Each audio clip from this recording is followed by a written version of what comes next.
আসসালামু আলাইকুম। জসিন্তা জিনিয়া স্বাগত জানাচ্ছি এনটিভির রাতের খবরে। ক্রাউন সিমেন্ট শিরোনাম দেখছিলেন, এবার পুরো খবর।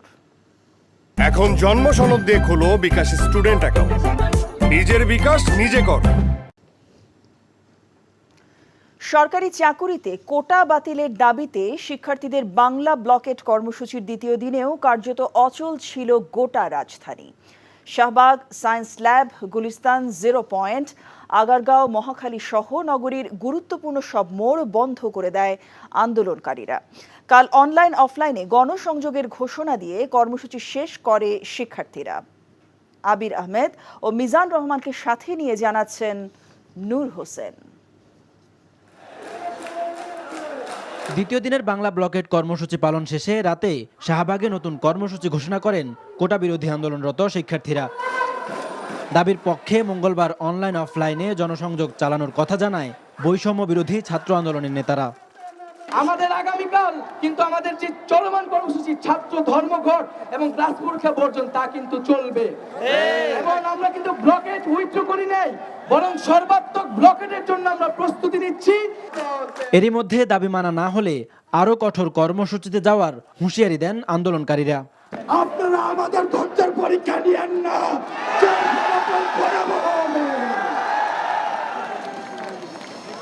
এখানের প্রত্যেকটা ছাত্র যখন রাস্তায় এসেছে সে পিছনে ফিরে চলে যাওয়ার জন্য আসে না।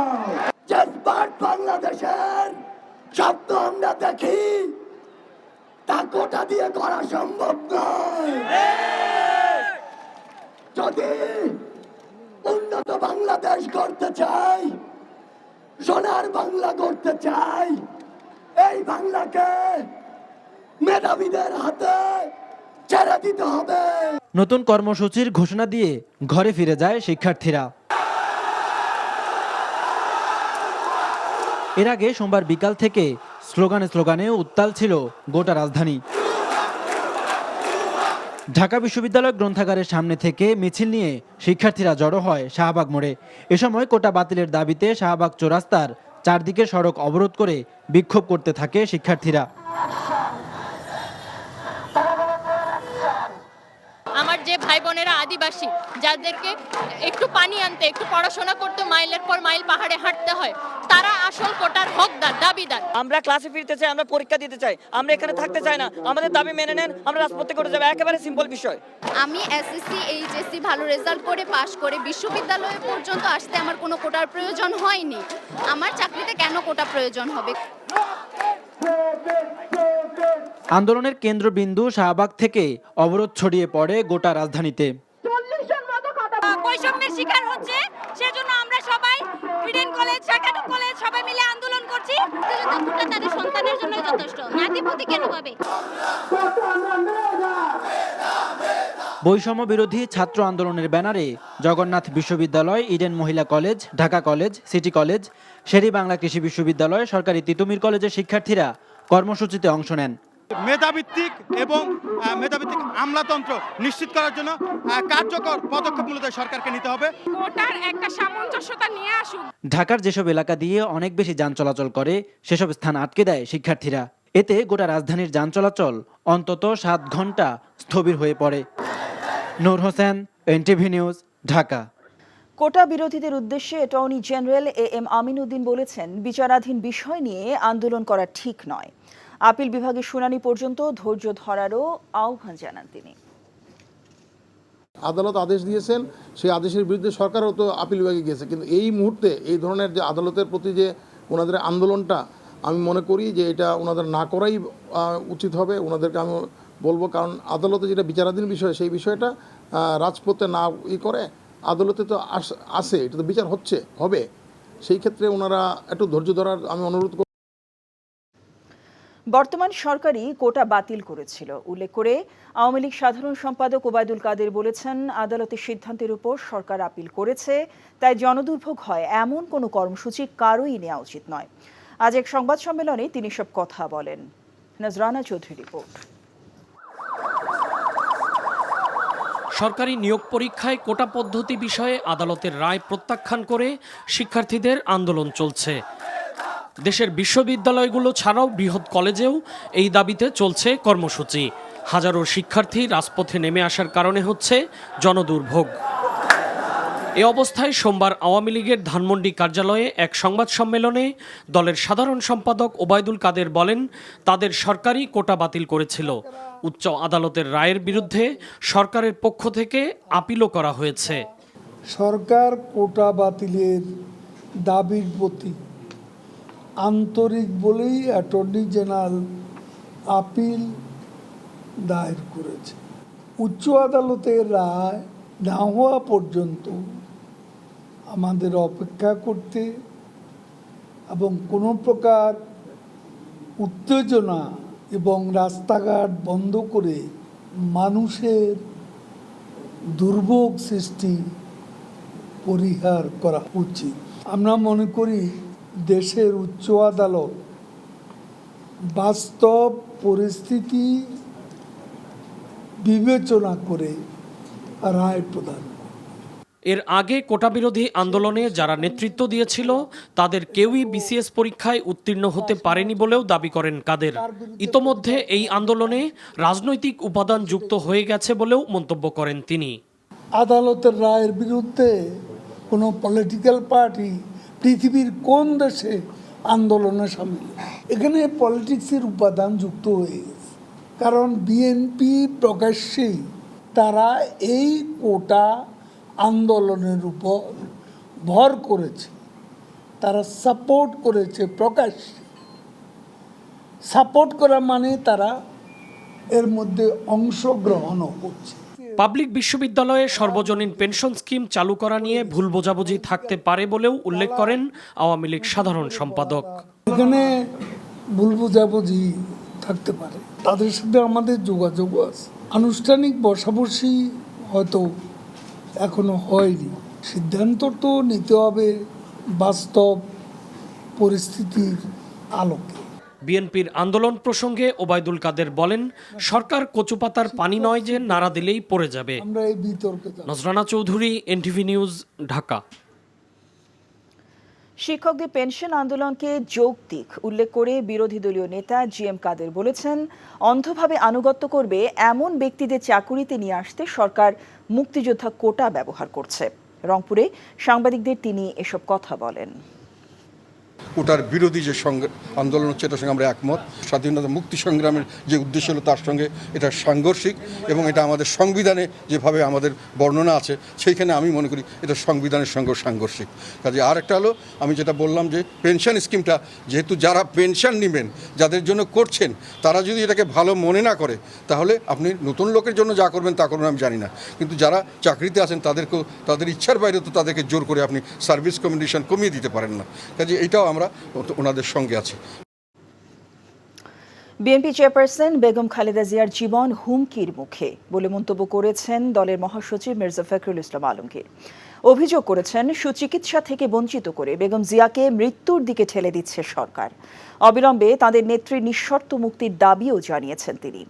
কোটা বিরোধী আন্দোলন ও বিশ্ববিদ্যালয়ের শিক্ষকদের আন্দোলনে বিএনপির ইন্ধনের অভিযোগও নাকচ করে দিয়েছেন মির্জা ফখরুল। ইমরুল আহসানের রিপোর্ট। হাসপাতালে চিকিৎসাধীন দলের চেয়ারপারসনের অবস্থা জানাতে গুলশান কার্যালয়ে সাংবাদিকদের সাথে কথা বলেন বিএনপির মহাসচিব। অভিযোগ করেন, রাজনৈতিক প্রতিহিংসার কারণে উন্নত চিকিৎসার জন্য দেশের বাইরে যেতে দেওয়া হচ্ছে না বেগম জিয়াকে। জীবন তো হুমকির মুখেই, তাই আমি মনে করি যেটা আপনার ইন্টেনশনালি করা হচ্ছে তাকে। তার কিন্তু অসংখ্য রোগ, সেই রোগের মধ্যে কতগুলো জটিল রোগ আছে, তাকে 24 ঘন্টা মনিটর করতে হচ্ছে এখন আর কি। প্রতিহিংসার কারণে তাকে এইভাবে আটকে রেখে তাকে মৃত্যুর দিকে ঠেলে দেওয়া হচ্ছে। তার চিকিৎসাটা দরকার একটা আপনার মাল্টি ডিসিপ্লিনারি হাসপাতালে, বিদেশে উন্নত একটা চিকিৎসা কেন্দ্রে। কিন্তু দুর্ভাগ্যজনক হচ্ছে যে এরা একই কারণে প্রতিহিংসার কারণে তারা দিচ্ছে না। আমরা আবারও বলছি, বারবার করে বলছি, তাকে নিঃশর্ত মুক্তি দিতে হবে এবং তার চিকিৎসার ব্যবস্থাটা আমরাই করব, অন্য কাউকে করার দরকার নেই। সরকারের প্রতি আমরা সে আহ্বান জানাচ্ছি না। দলের প্রধানের মুক্তির দাবিতে বিএনপির আন্দোলন অব্যাহত থাকবে বলেও জানান তিনি। কথা বলেন কোটা বিরোধী আন্দোলন ও বিশ্ববিদ্যালয় শিক্ষকদের আন্দোলন প্রসঙ্গে। আমরা কখনোই এই ধরনের আন্দোলন দেওয়ার প্রশ্ন ওঠে, কারণ ওরা তো আপনার নিজস্ব তাদের একটা প্রফেশনাল আপনার সব বিশ্ববিদ্যালয়গুলো শিক্ষকরা করছে, ছাত্ররা করছে, আমরা এখানে ইন্ধন দিতে যাবো কেন? কোনো প্রশ্নই উঠতে পারে না। তবে যেটা সত্য সেটাকে সত্য বলবো, যেটা যৌক্তিক সেটাকে যৌক্তিক বলবো, এটা আমরা সবসময় বলছি। এটাকে আমরা দুইভাবে দেখি। একভাবে দেখি যে দেশের যে মূল সমস্যাটা সেটাকে ডাইভার্ট করার জন্য এই ধরনের আন্দোলনকে তৈরি করা হচ্ছে, এটা আমরা একদিক থেকে দেখি। তো ছেলেদের যে দাবি, এই দাবি সবাই কিন্তু আমরা বলেছি আমরা সমর্থন করি। এটা অত্যন্ত যৌক্তিক দাবি, এটাকে আমরা অযৌক্তিক বলার কোনো কারণ নেই। 50 বছর পরেও 56% আপনি কোটা দিয়ে রাখবেন, এটা সম্পূর্ণ অযৌক্তিক। ওইখানে যেটা হচ্ছে মেধার যে বিকাশ সেটা একদমই হচ্ছে না। দেশ চালাতে ব্যর্থ হয়ে সরকার এখন ধার করে ঋণ পরিশোধের পথে হাঁটছে বলে মন্তব্য করেন বিএনপির মহাসচিব। Imrul Ahsan, NTV news, Dhaka. 4 দিনের সরকারি সফরে চীনের রাজধানী বেইজিংয়ে পৌঁছেছেন প্রধানমন্ত্রী শেখ হাসিনা। স্থানীয় সময় সন্ধ্যা 6টার কিছু পরে প্রধানমন্ত্রী শেখ হাসিনাকে বহনকারী বিমান বাংলাদেশের বিশেষ ফ্লাইটটি বেইজিংয়ের ক্যাপিটাল আন্তর্জাতিক বিমানবন্দরে অবতরণ করে। চীন সরকারের ভাইস মিনিস্টার এবং চীনে নিযুক্ত বাংলাদেশের রাষ্ট্রদূত জসিমউদ্দিন বিমানবন্দরে প্রধানমন্ত্রীকে স্বাগত জানান। এ সময় চীনের সশস্ত্র বাহিনীর একটি দল প্রধানমন্ত্রীকে রাষ্ট্রীয় সালাম জানায়। শেখ হাসিনার এই সফর উপলক্ষে বেইজিংয়ের বিমানবন্দর এবং প্রধানমন্ত্রীর আবাসস্থলের আশেপাশের প্রধান সড়কগুলো চীন ও বাংলাদেশের পতাকা দিয়ে সাজানো হয়েছে। সফরকালে প্রধানমন্ত্রী শেখ হাসিনা বুধবার চীনের রাষ্ট্রপতি শি জিনপিং এর সাথে দ্বিপাক্ষিক বৈঠক করবেন। এছাড়া চীনের প্রধানমন্ত্রী লি কিয়াং এর সাথে একটি প্রতিনিধি পর্যায়ে বৈঠক করবেন তিনি। 4 দিনের এই দ্বিপাক্ষিক সফরে বাংলাদেশ ও চীনের মধ্যে 20 থেকে 22টি সমঝোতা স্মারক স্বাক্ষরিত হওয়ার সম্ভাবনা রয়েছে। দুই দেশের বেশ কয়েকটি প্রকল্পের উদ্বোধনেরও ঘোষণা করা হতে পারে এই সফরে। আগামী বৃহস্পতিবার প্রধানমন্ত্রী শেখ হাসিনার দেশে ফেরার কথা রয়েছে।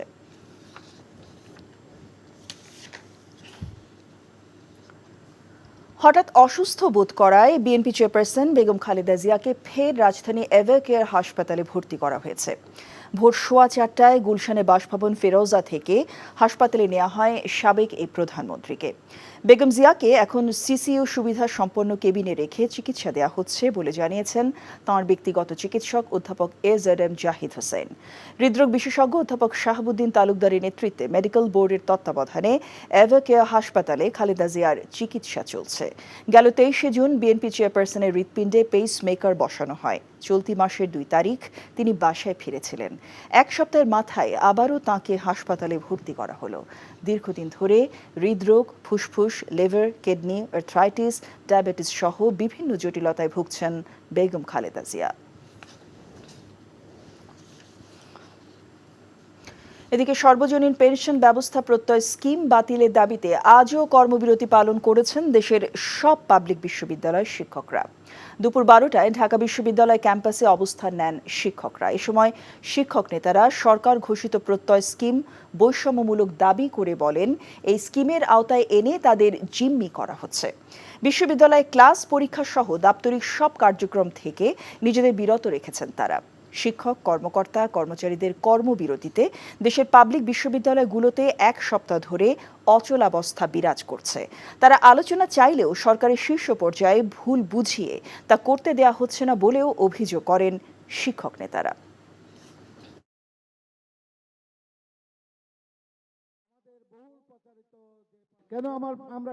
এখন জন্ম সনদ দিয়ে খোলো বিকাশ স্টুডেন্ট অ্যাকাউন্ট। নিজের বিকাশ নিজে কর। ইসলামী ব্যাংকের 3,300 কোটি টাকার ঋণ জালিয়াতির ঘটনায় বাংলাদেশ ব্যাংক ও নাবিল গ্রুপের 11 প্রতিষ্ঠানকে চিঠি দিয়েছে দুর্নীতি দমন কমিশন। চিঠিতে 2022 সালের 22 ডিসেম্বর ইসলামী ব্যাংকের ঋণ জালিয়াতির বিষয়ে বিস্তারিত জানাতে বলা হয়েছে। এতে বলা হয়েছে, চট্টগ্রামের আসাদগঞ্জের ইউনাইটেড সুপার ট্রেডার্সের মালিক মোহাম্মদ গোলাম কিবরিয়া চৌধুরী সহ অন্যদের বিরুদ্ধে ঋণের নামে ইসলামী ব্যাংকের টাকা আত্মসাতের অভিযোগ সুষ্ঠু অনুসন্ধানের স্বার্থে বর্ণিত ঋণগুলো সম্পর্কে রেকর্ডপত্র ও তথ্যাদি পর্যালোচনা করা প্রয়োজন। দুদকের উপপরিচালক ইয়াসির আরাফাত জানান, নাবিল গ্রুপের 11টি প্রতিষ্ঠানের ঋণ জালিয়াতির অনুসন্ধানকালে প্রয়োজনীয় রেকর্ডপত্র প্রয়োজন। বাংলাদেশ ব্যাংকের কাছে চিঠি দেওয়া ছাড়াও ঋণ জালিয়াতির সঙ্গে জড়িত এসব প্রতিষ্ঠানের কাছে চিঠি দেওয়া হয়েছে বলে জানান তিনি।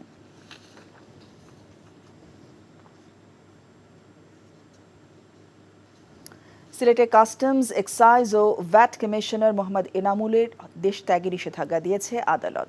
মামলার তদন্ত কর্মকর্তা দুদকের উপপরিচালক ফারজানা ইয়াসমিন এনামুল হকের সম্পত্তি ক্রোকের আবেদন করেন। আবেদনের পরিপ্রেক্ষিতে ঢাকা মহানগর দায়রা জজ মোহাম্মদ শামস জগলুল হোসেনের আদালত এই আদেশ দেন। ইতিমধ্যে এনামুলে গুলশানে জোয়ার সাহারায় 61 লাখ টাকার 3 কাঠা জমি, খিলক্ষেতে 7,84,000 টাকার 33% জমি, কাকরাইলের 1170 ও 1835 বর্গফুটের 2টি ফ্ল্যাট, গাজীপুরে 5 কাঠা জমি, মোহাম্মদপুরে 3টি বাণিজ্যিক ভবনে 4,000 বর্গফুটের 3টি স্পেস, 2428 বর্গফুটের ফ্ল্যাট এবং বাড্ডায় 4 কাঠা জমি জব্দ করা হয়েছে। এনামুল যেন বিদেশ যেতে না পারেন সেজন্য নিষেধাজ্ঞা দিয়েছে আদালত।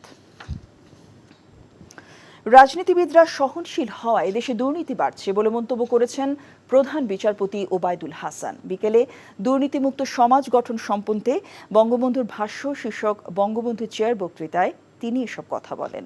দুর্নীতি বিরুদ্ধে বঙ্গবন্ধু দর্শন তুলে ধরে তিনি বলেন, অবকাঠামোগত উন্নয়ন হলেও দুর্নীতি কোনোভাবে কমানো সম্ভব হচ্ছে না। উন্নয়নের সুফল দুর্নীতি চোরা বালিতে তলিয়ে যাচ্ছে বলেও মন্তব্য করেন তিনি। বিচার বিভাগে দুর্নীতিগ্রস্ত স্বীকার করে প্রধান বিচারপতি বলেন, দায়িত্ব পাওয়ার পর বিচার বিভাগের দুর্নীতি দমনে 0 টলারেন্স ঘোষণা করা হয়েছে। রাজনৈতিক অস্থিরতা এবং রাজনৈতিক সহনশীলতার যে অভাব, একে অপরের প্রতি সহনীয় মনোভাব নাই, এইসব কারণে বহু কাজেই কিন্তু আপনি শক্ত পদক্ষেপ নিতে পারছেন না। আর শক্ত পদক্ষেপ নিতে না পারার কারণে, নমনীয় পদক্ষেপ নেওয়ার কারণে অবশ্যই you are compromising with some corruptions. আমি যদি এটা না নেই পদক্ষেপ, তাহলে আমি কিন্তু কারাপশনের সঙ্গে পদক্ষেপ মেনে নিচ্ছি। জামিন হলেও একের পর এক ভুয়া ও মিথ্যা মামলার কারণে কারাগার থেকে বের হতে পারছেন না অর্ধশত সাজানো মামলার আসামি আকরামুল আহসান কাঞ্চন। তার আইনজীবী শিশির মনির অভিযোগ করেন, 41টি মামলায় আদালত থেকে জামিনে আছেন কাঞ্চন। সাজানো একটি মামলায় কারাগারে যাওয়ার পর তার বিরুদ্ধে আরও 4টি মানব পাচারের সাজানো মামলা হয়েছে। সেসব মামলায়ও জামিন হয় কাঞ্চনের। শিশির মনির অভিযোগ করেন, রাজারবাগের পীরের রোশানলে পড়া কাঞ্চনের বিরুদ্ধে একের পর এক মামলা করছে সিন্ডিকেট, যার কারণে একটি মামলায় জামিন হওয়ার পর নতুন মামলায় তাকে শোন অ্যারেস্ট দেখানো হচ্ছে। ফলে জামিন পাচ্ছেন না কাঞ্চন। মামলাবাজ সিন্ডিকেট আইনের প্রতি বৃদ্ধাঙ্গুলি দেখাচ্ছে বলে অভিযোগ কাঞ্চনের আইনজীবীর। দক্ষিণ এশিয়া টেকসই ও পুষ্টি সহনশীল খাদ্য ব্যবস্থাপনার রূপান্তর প্রক্রিয়ার গুরুত্বপূর্ণ ভূমিকা নিয়ে 3 দিনব্যাপী আঞ্চলিক কনসালটেশন সেমিনারের আয়োজন করেছে ওয়েল্থ হাঙ্গার হিলফে এবং সার্ক এগ্রিকালচার সেন্টার। রাজধানী বনানীর একটি হোটেলে এই সেমিনারের উদ্বোধন করা হয়। সেমিনারটি একটি অধিক সহনশীল, টেকসই ও সম্মিলিত খাদ্য ব্যবস্থাপনা পদ্ধতির জন্য নীতি সুপারিশ ও রোড ম্যাপ তৈরি করবে, যা রাজনৈতিক সমর্থন পুনঃস্থাপন ও সমন্বিত খাদ্য ব্যবস্থাপনা প্রক্রিয়ার ধারাবাহিকতা রক্ষায় একটি অবস্থান তৈরি করবে। সার্কের 7টি দেশ থেকে প্রায় 50 জন জাতীয় কৃষি ফোকাল পয়েন্ট বিশেষজ্ঞ, সরকারি প্রতিনিধি, পুষ্টি বিশেষজ্ঞ, নীতি নির্ধারকগণ অংশগ্রহণ করেন। সেমিনারে উদ্বোধনী অনুষ্ঠানে প্রধান অতিথি হিসেবে উপস্থিত ছিলেন বাংলাদেশ কৃষি গবেষণা কাউন্সিলের কার্যনির্বাহী chairman doctor Sheikh Mohammad Bakhtiyar.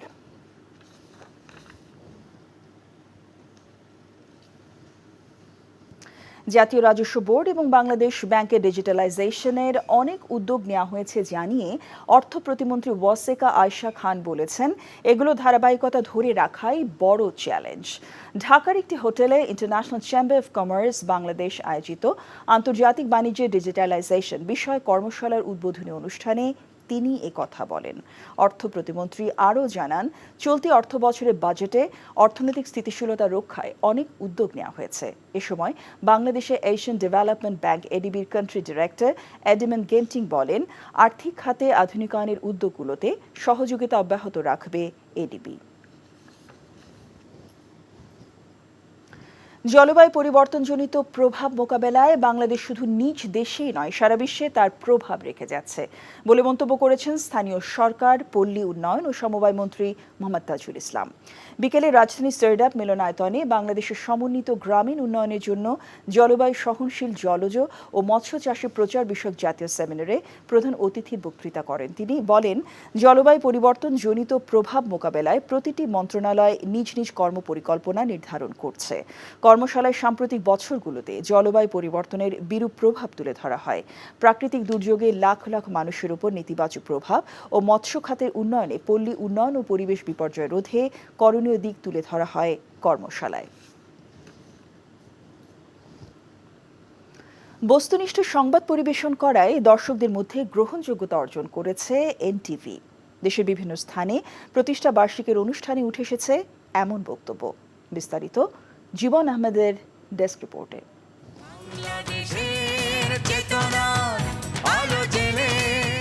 Rangpur chamber মিলনায়তনে এনটিভির 22 বছর পদার্পণ অনুষ্ঠানে মুক্তিযোদ্ধা, রাজনীতিবিদ, প্রশাসনের ঊর্ধ্বতন কর্মকর্তা, সাংবাদিক, কবি, সাহিত্যিক, শিল্পীসহ নানা শ্রেণী পেশার মানুষ এসেছিলেন। বক্তারা বলেন, সময়ের কঠিন পরীক্ষায় পেশাদারিত্বের আপসীন গতিতে এনটিভি এগিয়ে চলছে। পরে সাংস্কৃতিক অনুষ্ঠানে মেতেছিলেন সবাই।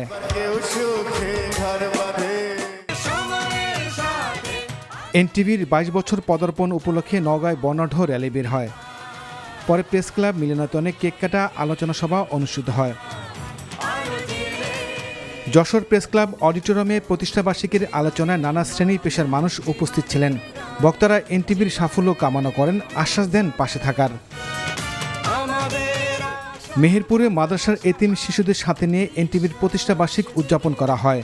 পরে দেশ ও জনগণের কল্যাণ কামনা করে দোয়া করা হয়। লালমনিরহাটে এনটিভির 22 বছর পদার্পণ অনুষ্ঠানে বক্তারা বস্তুনিষ্ঠ সংবাদ প্রকাশ করায় এনটিভির ভূয়সী প্রশংসা করেন। ঝালকাঠি প্রেস ক্লাবে এনটিভির প্রতিষ্ঠাবার্ষিক অনুষ্ঠানে স্থানীয় প্রশাসন, রাজনীতিবিদ সহ বিভিন্ন শ্রেণী পেশার মানুষ উপস্থিত ছিলেন। দোয়া মাহফিল, বৃক্ষরোপণ ও এতিম শিশুদের নিয়ে কেক কেটে শরীয়তপুরে এনটিভির প্রতিষ্ঠাবার্ষিক পালন করা হয়। এনটিভির প্রতিষ্ঠাবার্ষিক উপলক্ষে মাদারীপুরে এতিম শিশুদের নিয়ে কেক কাটা হয়। পরে একটি আনন্দ র্যালি বের হয়। পিরোজপুরে কেক কাটা আলোচনা সভার মধ্য দিয়ে পালিত হয়েছে এনটিভির 22 বছর পদার্পণের অনুষ্ঠান। মানিকগঞ্জে প্রতিষ্ঠাবার্ষিকীর আলোচনায় বক্তারা বলেন, এনটিভি বস্তুনিষ্ঠ সংবাদ পরিবেশন করায় জনগণের আস্থা অর্জন করেছে, তাই সেই ধারাবাহিকতা বজায় রাখার আহ্বান জানান। জীবন আহমেদ, এনটিভি নিউজ ডেস্ক। এই ছিল রাতের খবরে। এই খবরের ভিডিও সহ আপডেট জানতে ভিজিট করুন এনটিভি অনলাইন www.ntvbd.com। এছাড়াও এনটিভি জনপ্রিয় সব অনুষ্ঠান ও খবরের আপডেট জানতে ভিজিট করুন আমাদের ইউটিউব ভেরিফাইড ফেসবুক পেজ। রাত 1টায় মধ্যরাতের খবর দেখার আমন্ত্রণ জানিয়ে শেষ করছি। সবাইকে ধন্যবাদ। শুভরাত্রি।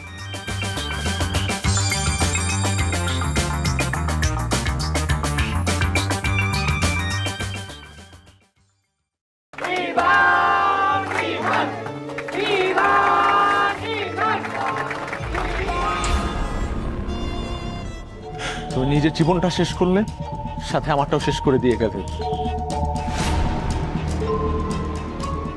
আপনি এই মেয়েটাকে চেনেন না? না।